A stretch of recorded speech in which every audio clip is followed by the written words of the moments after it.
Okay, so today we are going to talk about drugs use in parkinsonism and other movement disorders. इसमें सबसे पहले तो important बात ये है कि आपको पता नहीं थी कि पार्किंसनिज्म है क्या। पार्किंसनिज्म एक न्यूरो डीजनरेटिव डिजीज़ है which is characterised by progressive motor dysfunction.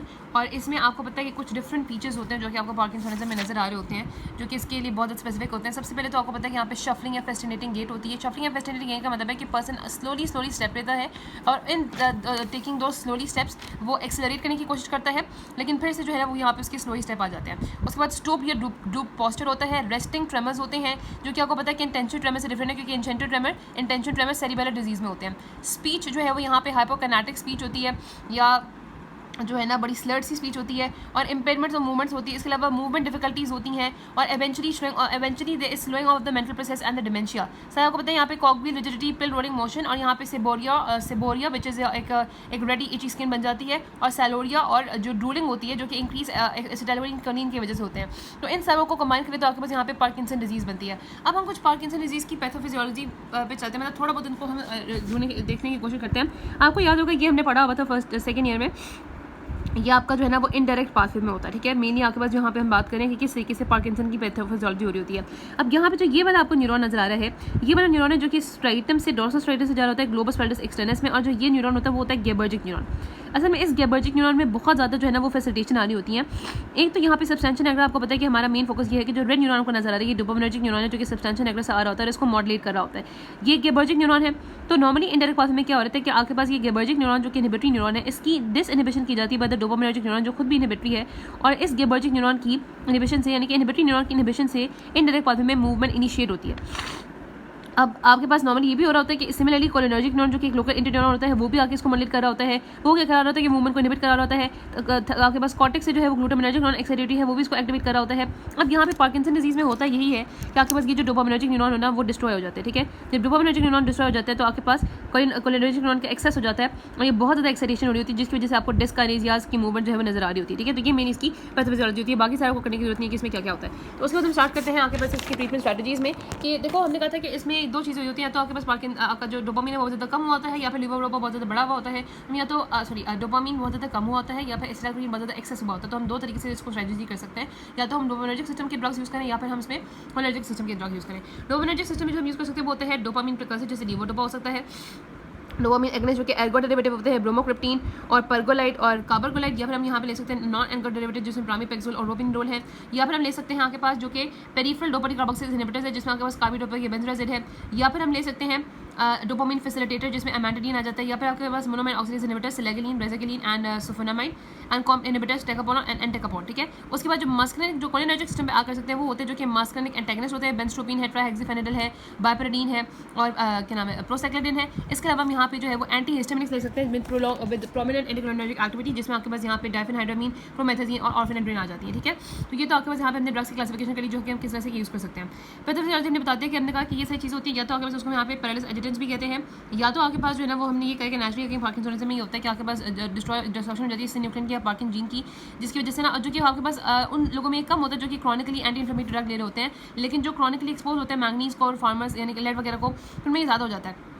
बाकी हमने ये देखा था कि किस तरह से वो डोपामिनर्जिक न्यूरॉन डिस्ट्रॉय हो जाते हैं। मोस्टली जो पोस्ट सिनेप्टिक डोपामिनर्जिक रिसेप्टर्स होते हैं गैबर्जिक न्यूरॉन्स पे, they are D2 type receptor negatively coupled होते हैं एनालाइज साइक्लेज से। So reduction in the dopaminergic neurons will call the excitatory action of the cholinergic, ठीक है। हमने जैसे ये बताया कि यहाँ पे जो रिसेप्टर्स होते हैं ना जहाँ पे आके करता है वो D2 रिसेप्टर्स होते हैं, तो वो जब इनहिबिट हो जाते हैं तो कोलिनर्जिक न्यूरॉन का जो है वो आपके पास एक्सेस हो जाता है। अच्छा ये तो हमने कहा था आपके पास नेचुरली कुछ होती है drug induced parkinsonism. Drug induced parkinsonism कौन कौन सी ड्रग की वजह से हो सकती है? सबसे यहाँ पे हो सकते हैं एंटीसाइकोटिक ड्रग्स। एंटीसाइकोटिक में आपके यहाँ पे बिटाराफिनोज हो सकते हैं, और हेलोपेरिडोल बिटाराफिनोज हो सकते हैं, हेलोपेरिडोल, रोपेरिडोल और फिनोथाइजीन हो सकते हैं, जैसे आपके पास क्लोप्रोमाजीन और कुछ एटिपिकल एंटीसाइकोटिक्स भी हो सकते हैं, ठीक है। उसके बाद यहाँ पे D2 एंटेगनिस्ट हो सकते हैं जो कि एंटीमेटिक के तौर पर आ करते हैं, मीथोक्लोप्रोमाइड हो सकते हैं, डोमपेरिडोन हो सकते हैं, डोमपेरिडोन। इसके अलावा सेंट्रल अल्फा 2 एगनिस्ट हो सकते हैं, अल्फा मेथाइल डोपाक्लोराइडीन जो कि आपके पास ड्रग इंड्यूस होते हैं, और आपके पास कैटेकोलामीन डिप्लेटेड हो सकते हैं जैसे रेसिलपाइन है, और एड्रेनर्जिक न्यूरॉन ब्लॉकर भी हो सकते हैं जैसे गोनाथिडीन है, ठीक है। अब सबसे पहले हमारे यहाँ पे इंपॉर्टेंट ड्रग आ जाती है जो कि लीवोडोपा है। लीवोडोपा के फार्माकोलॉजिकल इफेक्ट्स क्या होते हैं, ठीक है। सबसे पहले रखना है कि सीएनएस के अंदर लीवोडोपा आता है D1 और D2 रिसेप्टर पे, और खास तौर पे ये हाइपोकाइनेसिया और रिजिडिटी को बेटर रिस्पॉन्ड करता है देन ट्रेमर्स, क्योंकि आपको पता है ट्रेमर्स जो है वो एसिटाइलकोलिन के एक्सेस की वजह से होते हैं। इसमें खास तौर पर ट्रेमर्स के लिए आगे हम देखेंगे कि मस्कुलिनिक एजेंट होती है जो कि ज़्यादा अच्छा काम कर रही होती है ट्रेमर्स के लिए। उसके बाद आपको पता है कि फिर उसके बाद ये पोस्चर को बेटर करता है, गेट को, हैंड राइटिंग को, स्पीच को, फेशियल एक्सप्रेशन को, फिर बिहेवियर को बेटर करता है। इस पैटर्न को ऑफ द बिहेवियर को इंक्रीज करने को या क्या कह सकते हैं उसको ठीक करने को हम यहाँ पे कहते हैं जनरल अलर्टिंग सिस्टम। उसके बाद सीवीएस पे देखते हैं कि जब पेरिफेरली डोपामिन बन जाती है तो वो जाके बीटा रिसेप्टर पे एक्ट करती है और उसकी वजह से टैकीकार्डिया और पैल्पिटेशन हो सकती है and it can cause even arrhythmias. और आपके पास जबकि D1 रिसेप्टर पे अपनी रिसेप्टर पे एक्ट करती है, it can also lead to hypotension. ये सीवीएस पे रखने के D1 रिसेप्टर से हाइपोटेंशन भी हो सकती है, हाइपोटेंशन, ठीक है। उसके बाद सेंट्रल एक्शन की वजह से जो कि D2 रिसेप्टर्स में आपके पास होते हैं, सेंट्रल एक्शन की वजह से पोस्टुरल हाइपोटेंशन होती है जो कि इनहिबिटरी इफेक्ट है। और इसके अलावा इसी के रिसेप्टर्स होते हैं सीटीसी जोन पे भी, वहाँ पे it can cause nausea, vomiting. और एंडोक्राइन में आपको पता है कि प्रोलैक्टिन इनहिबिटरी फैक्टर के तौर पे काम करता है, इसके प्रोलैक्टिन जो है वो कम हो जाता है।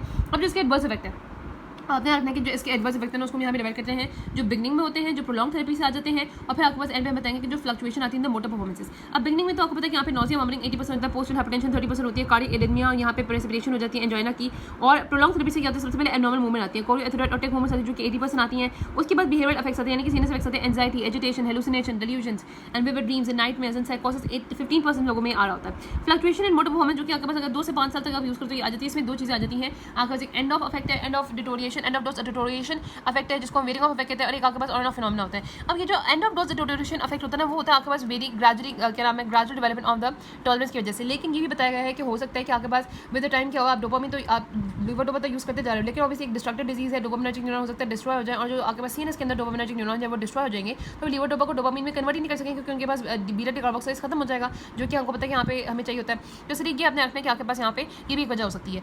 और उसके बाद यहाँ पे आ जाएगा on off phenomena. On off phenomena में क्या होता है कि एक्चुअली आपको पता है, इसको हम स्विचेस भी कहते हैं। एक्चुअली आपको पता है कि एक डीजेनरेटिव डिसऑर्डर है, तो डीजेनरेटिव डिसऑर्डर में होता है कि जो कॉर्पस फ्रीडम होता है ना, वो moment to moment dopamine release कर रहा होता है। अच्छा, जब वो डोपामिन रिलीज करता है तो आपने बाहर से भी दी हुई है डोपा, उस पर डोपा बहुत ज़्यादा हो जाती है, जब वो डोपामिन रिलीज करता है तो डोपा बहुत कम हो जाती है। तो इसमें यहाँ पे रैपिड फ्लक्चुएशन आती है क्योंकि आपको पता है डोपामिन की हाफ लाइफ भी 1 to 2 आवर्स की होती है। तो ऑन के अंदर आपको नियर नॉर्मल मोबिलिटी होती है, बट वो नियर नॉर्मल मोबिलिटी भी डिस्काइनेसिया के साथ होती है, और ऑफ फेस में आपको जो है वो इतनी ज़्यादा मतलब टिपिकल पार्किंसन की तरह की पिक्चर होती है, पर्सन जो है अपने चेयर से भी नहीं उठ सकता। तो यहाँ पे एपोमॉर्फिन को यहाँ पे इसमें रिस्पॉन्ड करते हैं, यहाँ पे हम रेस्क्यू थेरेपी से एपोमॉर्फिन करते हैं, देते हैं उसको। और दूसरे में आके आपके पास यहाँ पे इस केस में आप यहाँ पे कॉम्बिनेटर्स इनहिबिटर्स होगे और लॉन्ग एक्टिंग डोपामिन एगनिस्ट होगे, तो ये जो है कर जाएगा काम, ठीक है। उसमें यहाँ पे होता है कुछ रेयर एडवर्स इफेक्ट। अच्छा, रेयर एडवर्स इफेक्ट आपने एक निमोनिक से रखना है, सबसे पहले रखना है कि लीवो, तो इसमें ई से आपने रखना है this elevation of the liver enzymes, जिसमें इसके अलावा BUN के भी लेवल बढ़ जाते हैं। फिर ओ आपने यहाँ रखना है जो है ना, आपने से यहाँ रखना है डी से मिड्रासिस भी रखना है, आपने रखना है एक्चुअली कि ओ से इसकी होती है क्या नाम है, कूम्स टेस्ट पॉजिटिव हो जाता है, हेमोलिसिस हो जाती है इसकी वजह से।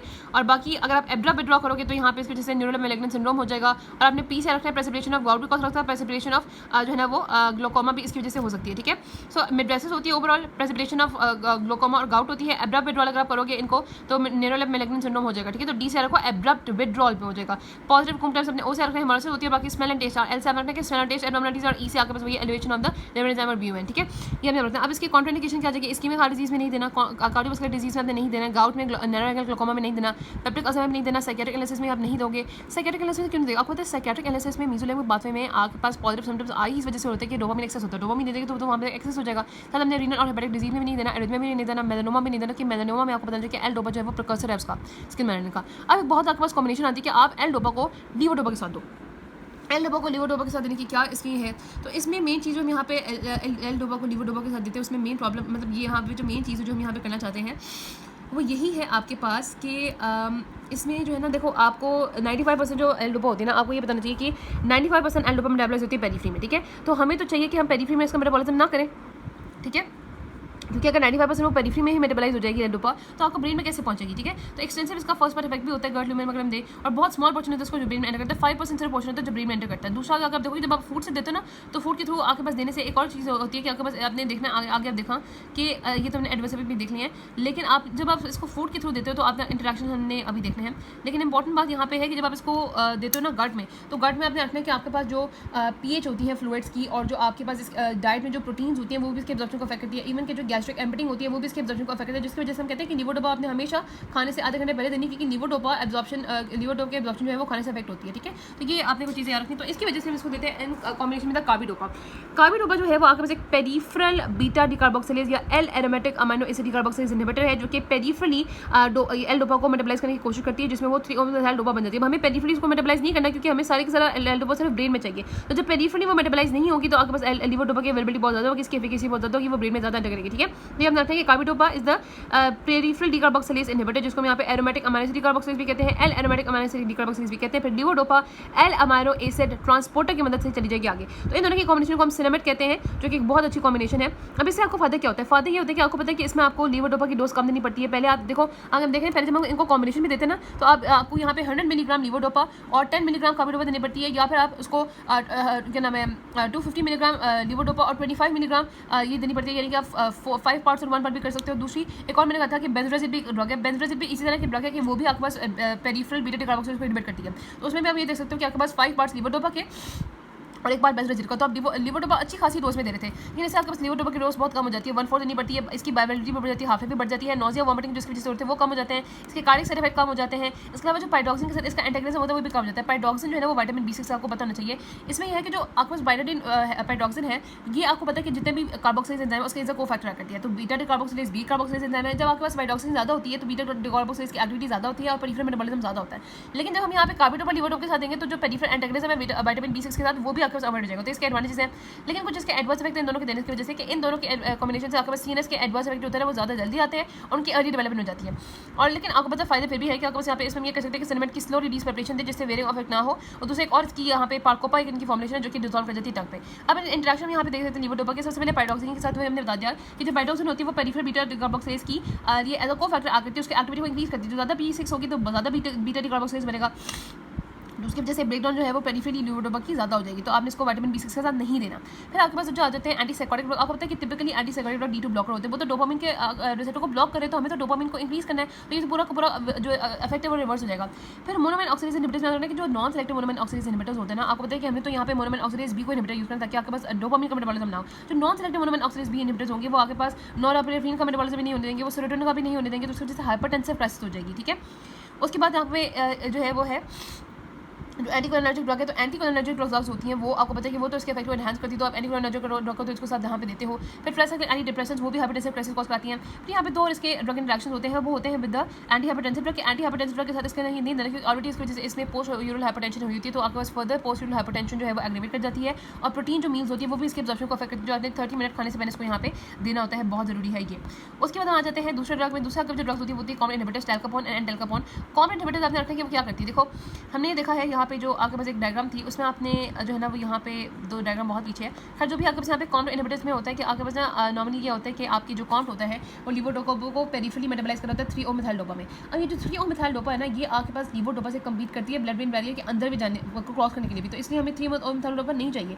एक तो ये होगा कॉम्प इनहिबिटर से आपके पास लीवोडोपा की कंसंट्रेशन ज़्यादा रहेगी, तो इसकी एफिकेसी बढ़ जाएगी, ईजिली आपके पास ब्रेन में चली जाएगी। दूसरा 3O मेथाइल डोपा भी नहीं बनेगा, तो 3O मेथाइल डोपा नहीं बनेगा। जो ना अगर रखा है कि 3O मेथाइल डोपा टैल्कापोन से तो आपके पास ब्रेन में भी नहीं बनेगा क्योंकि और वो पेरिफेरली भी नहीं बनेगा, तो दोनों जगह पे नहीं बनेगा, तो आपके पास ओवरऑल और लीवोडोपा जो है ना वो बड़ी अच्छे से काम कर सकेगी। दूसरा एक और बात होती है कि ब्रेन में आपके पास इसका बनना बनने का फायदा ये होता है कि आपको पता है कि जो 3O मेथाइल डोपा होता है ना वो dopamine receptor as a partial agonist act करेगी। अगर आप 3O मेथाइल डोपा दे दोगे तो वो as a partial agonist act करेगी और वो डोपामिन के साथ कम्पीट करेगी। तो हमें ये चाहिए कि हम ऐसे ही दे टैल्कापोन जो कि लिपिड सॉल्युबल होती है, जिसकी वजह से पेरिफेरी में भी होती है, वो ब्रेन में भी होती है, और दोनों जगह पे कौन को इनहिबिट कर होती है ताकि 3O मेथाइल डोपा कहीं भी ना बने, ना पेरिफेरी बने ताकि ना वो लीवोडोपा के साथ कम्पीट करे ब्लड ब्रेन बैरियर, ना ही सेंट्रली बने ताकि आपके पास जो है ना वो डोपामिन पे एज अ पार्शियल एगोनिस्ट भी एक्ट ना करे। लेकिन इसका ये नुकसान है थोड़ा सा कि जो है ना जो ये हेपाटोटॉक्सिक होती है। ठीक है, and tolcapone on the other hand सिर्फ पेरिफेरली ही काम करी होती है।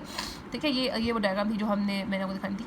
अच्छा, उसके बाद मैंने यहाँ पे बता दिया ये सब कुछ भी टैल्कापोन लिपिड सॉल्युबल होती है। ठीक है, और अच्छा इसके एडवर्स रिएक्शन ये है आप देखते हैं कि कॉमन इनहिबिटर्स और दूसरी एक ड्रग है एंटी-टीबी ड्रग है जो कि ऑरेंज डिस्कलरेशन कॉज करती है। ये दो ही ड्रग्स है, कॉमन इनहिबिटर्स और एंटी-टीबी ड्रग जो कि ऑरेंज डिस्कलरेशन कॉज कर रही होती है। फिर हेपाटोटॉक्सिसिटी विद टैल्कापोन मेरे कोई डिस्कंटिन्यूएशन। ठीक है, ये आपके पास इसका होता है, बाकी डिस्काइनेसिया और नोजिया कंफ्यूजन तो है ही। फिर हमने कहा था कि जो कॉमन इनहिबिटर्स होती है इसमें ऑब्वियसली इनको हम एडजंक्ट विद लीवोडोपा देते हैं patient with the stable disease या फिर जिन लोगों में वेरिंग ऑफ होता है। रखना कि जो वेरिंग ऑफ इफेक्ट होता है ना ऊपर, उसमें दो तरह के ड्रग यूज करते हैं, कॉमन इनहिबिटर्स और लॉन्ग एक्टिंग डोपामिन एगोनिस्ट। ठीक है, तो इनकी जो कॉम्बिनेशन एक और बहुत इंपॉर्टेंट चीज़ है कार्बिडोपा एल डोपा एंड टेल्कापोन का भी कॉम्बिनेशन अवेलेबल है जिसको हम स्टेलिवो कहते हैं। ये बहुत अच्छी क्योंकि इसकी सिंप्लीफाइड रेजीम होती है, आपको टैबलेट भी कम कंज्यूम करनी पड़ती है, इसकी कॉस्ट भी लेस पड़ जाती है, और ऑब्वियसली वेरिंग ऑफ प्रॉब्लम के भी आपको जो है ना उसका फायदा हो जाता है वेरिंग ऑफ प्रॉब्लम से। अच्छा, फिर आ जाती है आपकी जो डोपामिन एगोनिस्ट होती है। अब आपने रखना है कि एगोनिस्ट के साथ हमेशा ये प्रॉब्लम होती है कि आपको ना एक्सेस इफेक्ट नजर आ रहे होते हैं, एक्सैजरेटेड इफेक्ट नजर आ रहे होते हैं, क्योंकि ऑब्वियसली वो एगोनिस्ट होते हैं तो वो ज़्यादा काम कर रहे होते हैं, एगोनिस्ट होते हैं। ठीक है, हर आपको जो एडवर्स इफेक्ट है वो आपको एगोनिस्ट से ज़्यादा ही नजर आएगा।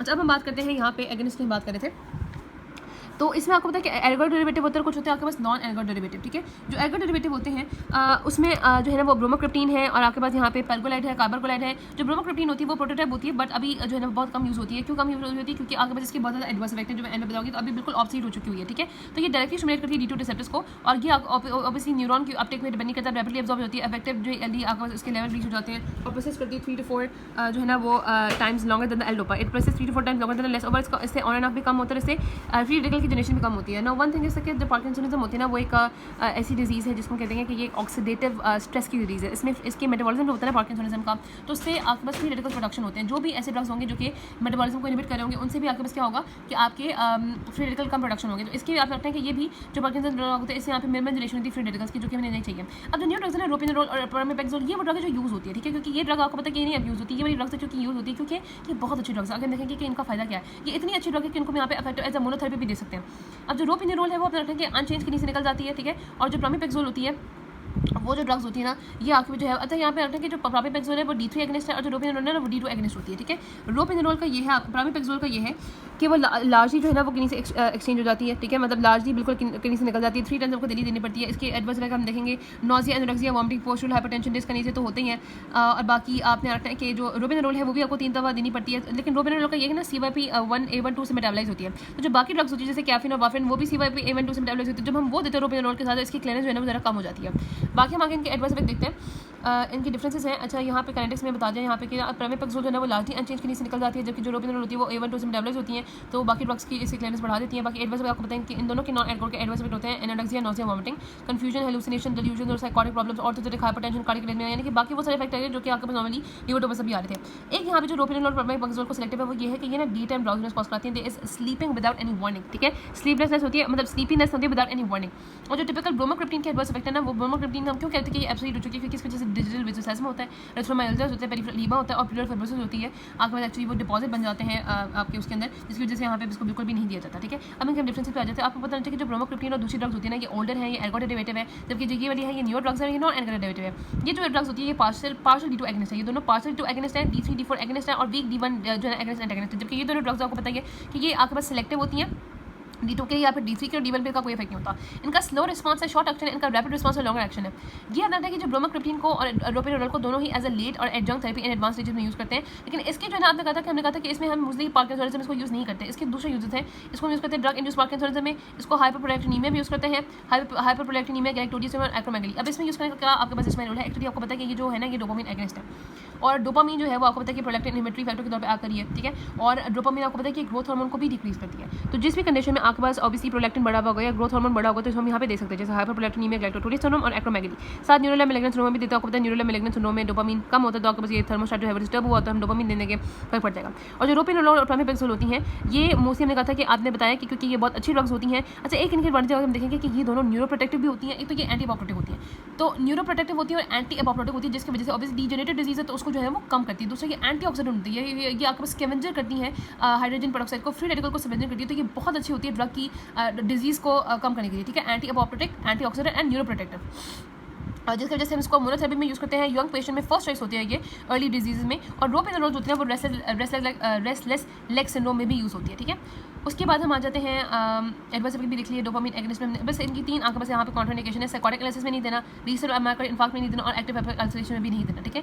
क्लिनिकल यूज़ बाकी हमने यहाँ पे देख लेंगे कहाँ यूज़ होती है। अब हम आ जाते हैं अमेंटिनिन। अमेंटिनिन आपको पता होना चाहिए कि एंटी वायरल ड्रग है और साथ ये आपके पास जो है ना कि आपकी इसके बहुत सारे मैकेनिज्म होते हैं। नंबर 1 ये 3 तरीके से डोपामिन में कर सकती है कि ये डोपामिन की रिलीज को भी बढ़ाती है, डोपामिन की सिनेसिस को भी बढ़ाती है, डोपामिन आपको को ब्लॉक करती है। उसके बाद ये एंटी मास्कुलिन भी है और NMDA रिसेप्टर ब्लॉकर भी है, तो इसके मैकेनिज्म बहुत अच्छे हैं, ठीक है।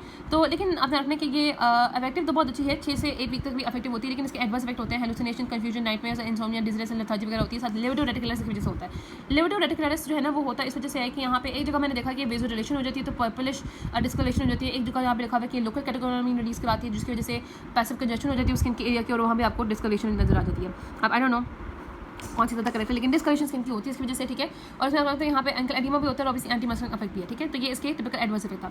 अब हम यहाँ पे एंटी मस्कुलिन ड्रग यूज़ करते हैं। आपको पता है कि जो एंटी मस्कुलिन ड्रग होते हैं हम किसलिए यूज़ करते हैं कि मेनली जो रिजिडिटी होती है, जो ट्रेमर्स होते हैं उसको ओवरकम करने के लिए एंटी मस्कुलिन ड्रग जो है वो ज़्यादा अच्छी होती है, ठीक है। जिसमें सेंट्रल एजेंट जो है ना, जो कि आपके पास ब्लॉक करती है एनापोस्कोलिनर्जिक इफेक्ट को बिजनेस गैंग्लिया में, वो आपके पास ऑब्वियसली अच्छी होंगी, क्योंकि आपको पता है कि हमने कहा था कि 2 ट्रीटमेंट स्ट्रेटजीज हो सकती हैं, या तो डोपामिन को बढ़ाएं, इसको कम करें। अच्छा, यहाँ पे एक आखिर जो है ना वो डोपामिन एगनिस्ट रह गई है, और एपोमॉर्फिन के बारे में हमने बातें की। देखो एपोमॉर्फिन जो है ना, ये भी एक डोपामिन D4 एगनिस्ट है, ठीक है, D4 एगनिस्ट है। और ये जो है वो रेस्क्यू थेरेपी में यूज़ होती है, यानी कि जब भी पेशेंट जो है वो बहुत ज़्यादा आपके पास ऑफ मैकेनिज्म बहुत ज़्यादा उसमें हुआ होता है ना आपके पास, यानी कि बिल्कुल ही रिस्पॉन्ड नहीं करा, तो उसमें यहाँ पे सब किनेसियम्स को देते हैं, 10 मिनट्स में आपका इसका एक्शन हो जाता है और 1 to 2 आवर्स तक रहता है। बस ये है कि इसमें आपको यहाँ पे नॉजिया वॉमिटिंग बहुत ज़्यादा होती है, तो आपको प्री ट्रीटमेंट करने वाली 3 वे से ट्राइमेथोबेनाज़ाइन के साथ, ठीक है। बाकी इसकी वजह से डिस्कनेक्शन हाइपरटेंशन ड्रग्स होती है। और जो आपके पास यहाँ पे रोटिकोटीन है, रोटिकोटीन को इसका ट्रांसडर्मल पास दिया जाता है, तो एपोमॉर्फिन सबक्यूटेनियस थी और रोटिकोटीन का ट्रांसडर्मल पास दिया जाता है, जिसका स्लो और कंटिन्यूस एक्शन हो जाता है, ठीक है। तो अब बात करते हैं एंटी मस्कुलिन ड्रग्स पे कि एंटी मस्कुलिन ड्रग्स में हम यहाँ पे कौन कौन सी देते हैं। तो इसमें आपको पता है कि यहाँ पे 2 तरीके से एंटी मस्कुलिन ड्रग होती है। एक तो रिजिडिटी का कंप्लीटली आपके पास जो है ना जो ब्लॉकर्स होती हैं, जिसमें आपके पास ट्राइहेक्सिफेनिडिल है, बेंजोट्रोपिन है, बाइपेरिडीन है और आपके पास प्रोसाइक्लिडिन है। ये आपके पास जो है ना वो आपको पता है कि एंटी मस्कुलिन ब्लॉकर्स है। तो ये इसमें आप रखते हैं कि ये जो ड्रग्स होती हैं कि मेनली आपके पास अफेक्ट इसमें करती है कि ज़्यादा अफेक्ट करेंगी आपके पास रिजिडिटी पे, ट्रेमर्स पे और सैलोरिया पे, जो इंक्रीज सेलिब्रेशन होती है, ठीक है। So let's affect on the rigidity in bradykinesia, बल्कि रिजिडिटी पे होता है और ट्रेमर्स पे खासतौर पे use generally early in the Parkinson disease and for useful for the reduce the Parkinson general. खासतौर पे हम कहते हैं कि एंटी मस्कुलिन ड्रग को ड्रग इंड्यूस्ड पार्किंसनिज्म में यूज करते हैं। बाकी आपको पता है एडवर्स रिएक्शन में सीएनएस में कंफ्यूजन, डेलिरियम, सोनोनेस, हेलुसिनेशन होगी, जो कि आपको पता है सारा एट्रोपिन लाइक इफेक्ट्स आते हैं। और पेरिफेरली आपके पास यहाँ पे सैक्रोप्लेजिया, कॉन्स्टिपेशन और यूरिनरी रिटेंशन सर्कुलेशन हो जाएगी। ऑब्वियसली जो एट्रोपिन लाइक इफेक्ट्स है वो सारे तो आएंगे ना, जो कि इसकी वजह से होते हैं। अब यहाँ पे बहुत इंपॉर्टेंट ड्रग है जो कि मोनोमेर ऑक्सीडेज इनहिबिटर्स है, सिलेगिलीन है, ठीक है। तो सिलेगिलीन जो है आपको पता है कि हमने mainly monoamine oxidase B inhibitors use करती है, क्योंकि हमने डोपामिन के मेटाबॉलिज्म को प्रिवेंट करना है, ठीक है। सिलेगिलीन सेलेक्टिवली इनहिबिट करती है मोनोमेर ऑक्सीडेज बी को एंड प्रोलॉन्ग एनहांस करती है effect of the lower dopa को, एंड ये पेरिफेरल कैटेगोलिज्म ऑफ कैटेगोलिन को इनहिबिट नहीं करती। सिलेगिलीन जो है वो अर्ली हम यूज करते हैं माइल्ड पेरिफेरल डिजीज में, अलोन भी यूज करते हैं, एडजंक्ट भी यूज कर सकते हैं, रिड्यूस करते हैं लोअर डोपा की डोज रिक्वायरमेंट कम हो जाती है और ऑब्वियसली बेरिंग ऑफ में हमें हेल्प करती है। और सिलेगिलीन के बारे में भी ये बात है कि ये भी न्यूरोप्रोटेक्टिव है और एंटीऑक्सीडेंट है, ठीक है। सिलेगिलीन भी आपके पास न्यूरोप्रोटेक्टिव है और एंटी अपोप्टोटिक होती है और डिले करती है डिजीज प्रोग्रेशन को, और ये भी आपके पास एंटीऑक्सीडेंट प्रॉपर्टी जो है वो सिलेगिलीन भी अपने अंदर रखती है, ठीक है। सिलेगिलीन भी अपने अंदर एंटी अपोप्टोटिक प्रॉपर्टी जो है वो सिलेगिलीन भी रखती है। लेकिन आपने रखना है क्योंकि सिलेगिलीन मोनोमेर ऑक्सीडेज का इनहिबिट करती है ना। अच्छा, यहाँ पे सिलेगिलीन में रखने के आपके पास और 2 ड्रग्स होती है इसके साथ। एक तो आपके पास होती है रेज़ाग्लिन, जो रेज़ाग्लिन होती है वो 5 टाइम्स ज़्यादा पोटेंट होती है, ठीक है। और जो सल्फेनामाइड होती है ना वो भी आपके पास लेस पोटेंट होती है। तो सिलेगिलीन और जो सल्फेनामाइड होती है उनको हम जो है ना आप रखते हैं कि उसको हम एडजंक्टिवली यूज़ करते हैं, उनको अलग से यूज़ नहीं करते। लेकिन जो आपके पास रेज़ाग्लिन है क्योंकि वो 5 टाइम्स ज़्यादा पोटेंट होती है, तो उसको हम यहाँ पे ईजिली अर्ली थेरेपी में और मोनोथेरेपी में यूज़ कर सकते हैं। और जो सिलेगिलीन है आप रखते हैं कि सिलेगिलीन जो है ना वो जब मेटाबॉलिज्म इसका होता है तो इससे बन जाते हैं डेसमेथाइलसाइक्लिन, ठीक है, डेसमेथाइलसाइक्लिन और एम्फेटामिन। एम्फेटामिन जो है वो आपको पता है कि सीएनएस स्टिमुलेंट है, उसकी वजह से इंसोम्निया होता है। और बाकी अब इसके और भी एडवर्स इफेक्ट हैं, वो ये है कि नोजिया, डिजीनेस, हेलुसिनेशन, कन्फ्यूजन होती है। सर मैंने कहा था कि आप एक बहुत इंपॉर्टेंट चीज़ ये है कि जब आप इसको 10 मिलीग्राम पर डे से एक्सीड करोगे तो ये आपके पास सिलेक्टिव नहीं रहेगी बी के लिए, बल्कि ये मोनोमेर ऑक्सीडेज ए को भी इनहिबिट कर देगी। तो आपके पास हाई डोजेज में या इसको अगर आप चीज़ के साथ देते हो, टायरामिन के साथ देते हो, तो इससे हाइपरटेंसिव क्राइसिस या चीज़ रिएक्शन होने का खतरा होता है। जबकि आप सिलेगिलीन को अगर आप यहाँ पे SSRI के साथ देते हो या फिर ट्राइसाइक्लिक एंटी डिप्रेसेंट के साथ देते हो या मेपेरिडीन के साथ देते हो, क्योंकि मेपेरिडीन का मेटाबोलाइट नॉर्मेपेरिडीन भी SSRI के तौर पर एक्ट करता है, तो इसकी वजह से पोटेंशियल सेरोटोनिन सिंड्रोम होने का खतरा होता है। तो देखो हमारा गोल ये है कि पार्किंसनिज्म की ना कोई अंडरलाइंग पैथोलॉजी हमें समझ नहीं आती आजकल भी। जीन थेरेपी भी आपको होता है, वो भी टेस्ट की जाती है। तो आपने इसमें ये करनी है कि आपने ड्रग भी दो और फिजियोथेरेपी भी करो और एक्सरसाइज भी करो और साइकोलॉजिकल सपोर्ट भी दो और मैक्सिमम सिम्टोमेटिक रिलीफ हमने इसको प्रोवाइड करना है अपनी उसके लिए। कुछ एनेस्थेटिक इंप्लिकेशन होती है, वो कहते हैं एब्रापेड्रोल के मिलोवो कोटोके, it can lead to skeletal muscle rigidity and can interfere with adequate ventilation. So continue levodopa therapy during the peri-operative period in the including the morning dose, and consider possibility of the orthostatic hypertension, cardiac dysarrhythmia and may be given in the hypertension और ये levodopa, ठीक है। अब हम आ जाते हैं जो कि बाकी ड्रग थेरेपी, जैसे आपके पास ट्रेमर्स है, तो ट्रेमर्स के लिए आपने कौन सी यूज़ करते हैं। ट्रेमर्स के लिए आपने रखते हैं कि प्रोपेनोल यूज़ करते हैं, बीटा ब्लॉकर्स साथ मीटोप्रोलोल जो कि बीटा-1 सेलेक्टिव आपके पास एंटागनिस्ट है। फिर यहाँ पे एंटी इपिलेप्टिक ड्रग भी दे सकते हो, आपके पास गाबापेंटिन, प्रिमिडोन और टोपारामाइड जो कि गाबापेंटिन खासतौर पे प्रेगनेंसी सेव है, और बोटुलिन टॉक्सिन भी दे सकते हो। फिर हंटिंगटन डिजीज और ट्रीटमेंट में आपने रखा है कि जो हंटिंगटन डिजीज में ना गेबर्जिक न्यूरॉन डिस्ट्रॉय हो जाते हैं, ठीक है। बल्कि आपने कहा था ना कि आपके पास वहाँ पे जो डोपामिन में तो डोपामिनर्जिक न्यूरॉन थे, हंटिंगटन में गेबर्जिक न्यूरॉन डिस्ट्रॉय हो जाते हैं। और इसमें आपने रखा है कि आपके पास गेबर्जिक न्यूरॉन जब डिस्ट्रॉय हो जाता है ना, तो इसमें आपके पास कोलिन भी एक्सेस हो जाता है और आपके पास 2 चीज़ें होती हैं जो एक्सेस हो जाती हैं। आपने रखना है कि यहाँ पे हमने कहा था कि डोपामिनर्जिक भी कम इंक्रीज हो जाता है, डोपामिनर्जिक न्यूरॉन भी ज़्यादा हो जाता है और कोलिनर्जिक न्यूरॉन भी ज़्यादा हो जाता है। बल्कि यहाँ पे कोलिनर्जिक डेफिसिट बिकॉज अच्छा यहाँ पे आप रखें कि इसमें मैं गलत बता रही हूँ, हंटिंगटन में GABA भी कम हो जाता है और वो कहते हैं कि क्योंकि कोलिन एसिटाइल ट्रांसफरेज की भी कमी देखी गई है तो कोलिनर्जिक भी कम हो जाता है न्यूरॉन, सिर्फ डोपामिनर्जिक न्यूरॉन यहाँ पे ज़्यादा है। तो यहाँ पे ट्रीटमेंट थेरेपी होती है कि यहाँ पे कैटेकोलामिन डिप्लेटर तो रेज़ेपाइन टेट्राबेनाजीन साथ हेलोपेरिडोल देते हैं जो कि डोपामिन एगोनिस्ट होते हैं, ओlanzapine नहीं जा सकते, ठीक है। और बाकी हमने कहा था कि हेलोपेरिडोल जो है वो रिस्पॉन्ड करती है अदर देन डीटो। और बाकी आपको टूरेट सिंड्रोम में हमने देखा है कि यहाँ पे पिमोजाइड और जो पिमोजाइड है, हेलोपेरिडोल है और जो रेस्पेराडोन है और जो आपकी मेराडोन है वो भी बहुत अच्छा रिस्पॉन्ड करती है। बाकी जो ड्रग इंड्यूस डिस्काइनेसिया होते हैं उसमें आपके पास यहाँ पे ड्रग इंड्यूस डिस्काइनेसिया में रखने की एक्यूट डिस्टोनिया में बेंजोट्रोपिन और डाइफेनहाइड्रामीन बहुत अच्छी होती है। और टार्डिव डिस्काइनेसिया में आपने कभी भी टार्डिव डिस्काइनेसिया में आपने रखना है कि आपने कभी भी डायरेक्ट लीवोडोपा नहीं देना। भाई लीवोडोपा तो बहुत ही मसला कर देगी क्योंकि लीवोडोपा जो होती है वो तो टार्डिव डिस्काइनेसिया में ऑलरेडी आपके पास denervation super sensitivity up regulation होती है, तो आप डोपामिन दे दोगे ना तो मसला हो जाएगा। तो आपने हमेशा यहाँ पे जो टेट्राबेनाजीन और बेलबेनाजीन देनी जो कि इसकी ड्रग ऑफ चॉइस है, जो कि आपके पास बेसिक क्या नाम है वेसिकुलर मोनोअमाइन ट्रांसपोर्टर 2 इनहिबिटर्स होती है जो कि आपके पास मोनोमाइंस को वेसिकल्स के अंदर नहीं आने देती। फिर विल्सन डिजीज आपको पता है कि वो कॉपर डिजीज की वजह से होता है, इसमें यहाँ पे पेनिसिलिन दोगे, इसमें यहाँ पे एडवर्स इफेक्ट यहाँ पे पेनिसिलिन के होते हैं, GI distress, myasthenia, optic neuropathy और ब्लड डिस्क्रियासिस। इसमें यहाँ पे ट्राइंटरीन और टेट्राथायोमेलिप्टिवेट भी दी गई। फिर हमने बात की थी रेस्टलेस एक्स सिंड्रोम की जिसमें आपको पता है अनप्लेजेंट सा क्रीपिंग डिस्कम्फर्ट आता है जो कि प्रेगनेंसी में और यूरिमिक और डायबिटिक पेशेंट में आता है। इसमें यहाँ पे आप प्रामिपेक्सोल और रोपिनरोल दोनों जो है वो दे सकते हैं, ठीक है। बाकी ओपियन एनाल्जेसिक, बेंजोडाइजेपिन और एंटीकन्वर्जेंट भी दे सकते हैं हमें।